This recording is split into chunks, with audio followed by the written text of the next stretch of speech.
बहुत खुशी कथा आज जेन आम खाला स्पेशल आइटम टी काଣା थिला आपण मोहरु संभाले से हम स्पेशल आइटमटा तो इना देखवा लगी तार लगी स्पेशल भी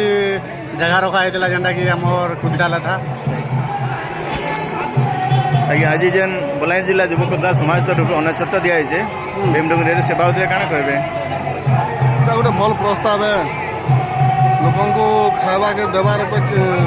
नहीं खावा के देवार अपेक्षा जमा जी खावा के दे पारे तो से समाज गोटे गर्व है खावा के जमा दे नहीं पार्बार तो गोटे समाज दे पारे गर्वर कथा है।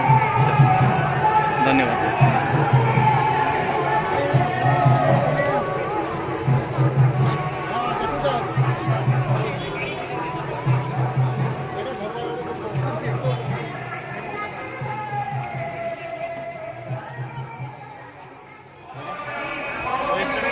मो ना असीम कुमार भाई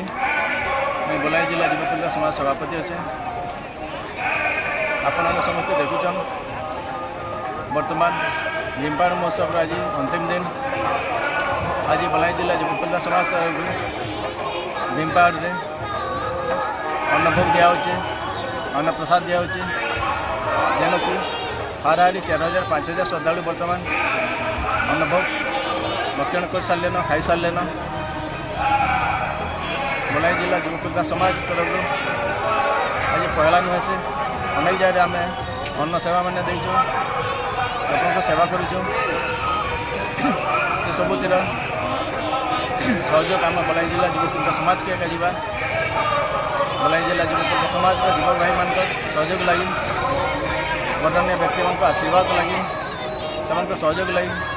आज कार्यक्रम साकार हो पारिछे। आशा करना आगामी दिन में समस्त युवक भाई मैंने ये बलांगीर जिला युवकोद्धार समाज संगे जड़ित हन आम संगे मिसुन आम प्रत्येक सामाजिक काम रे आम संगे सहयोग करूँ आ गोटे नूतन संगठन गोटे विकास द्वारा चिंताधारा कि संगठन गठन करना जद्वारा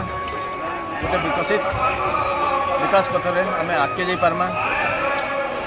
आज खाली आम अन्नछत्र संगे सेवा नहीं करवा आपण मैंने जानिछन आमको जिते भी